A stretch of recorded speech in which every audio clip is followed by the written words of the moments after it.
I'll just wait for the automobile to pass. Good evening, ladies and gentlemen. My name is Etiquette Edith, and it has come to my attention that the youth of these days just simply do not care for their manners.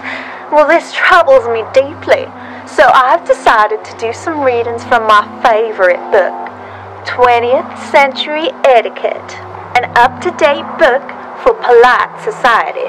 Rules for conduct in public, social and private life, at home and abroad, in case you ever have plans of traveling. Suggestions for oriental teas, church festivals, charity socials. It's a very strange sounding vehicle. I don't know what that horse is doing. Germans has its whole section apparently. Outdoor sports, tally-ho, correct dress for weddings, receptions, and all other occasions. Designed for both men and women, young and old. That's in bold, by the way. Skip the preface, we don't need to read that. Manners are more important than laws. Upon them, a great measure of laws depend. We are essentially a new people, containing within our... Why don't we skip to the lessons? Graciousness admired.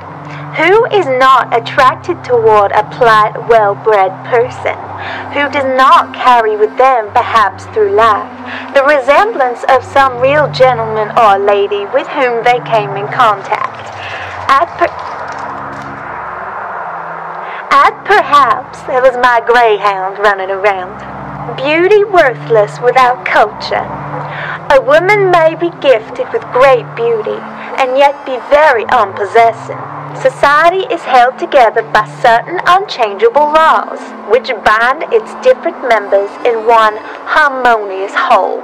How mortifying become the experiences of those to commit a sin against good breeding, to be mannerly and respectful, to know how to accept the amenities of social life and to return them in kind, compels respect, and commands entrance into good society. And this can be attained by anyone, rich or poor, in this broad land of ours. Need not despair of mastering all necessary social forms, and acquiring that gentle courtesy which is the winning secret of the gentler bred. I like bread.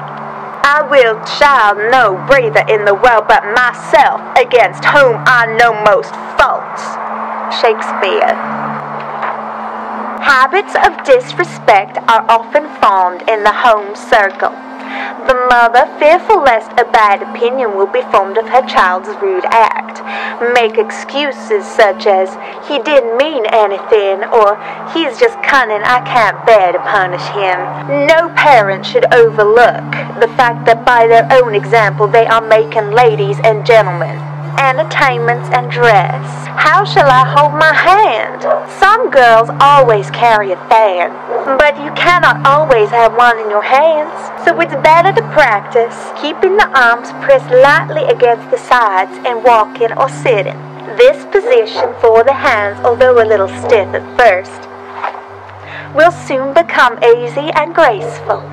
Above all, do not assume a loud or fast demeanor, imagining that it is stunning. It is that, for it stuns all with whom you come in contact.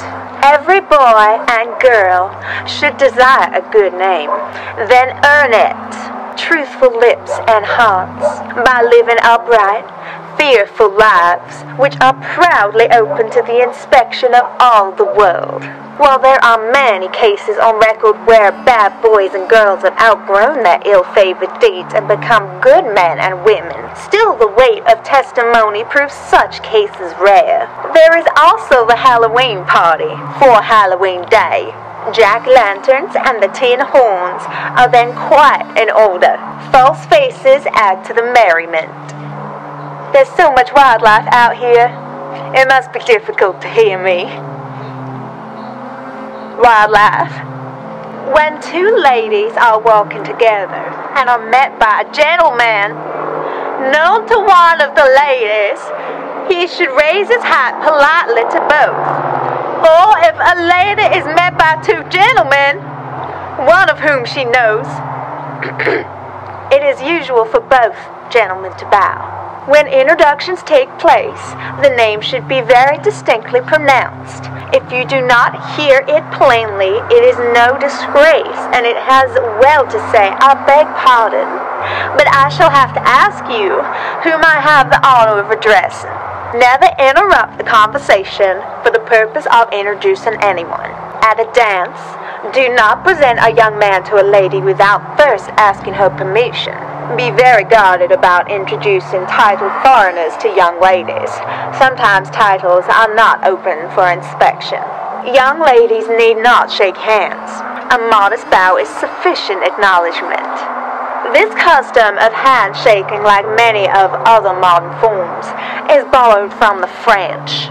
The impulse warmth of their nature makes it natural for them to bestow a more hearty greeting than a mere nod, but Americans and English show more reserve with strangers. A lady is at her best when she exhibits a modest and retiring manner. A greeting much in vogue in American and English families is kissing. It is reprehensible custom and should not be tolerated in good society. Indeed, public sentiment and good taste agree that even among lovers, it should not be so often indulged in as to cause any feeling of regret in the part of the lady, should an engagement chance be broken off.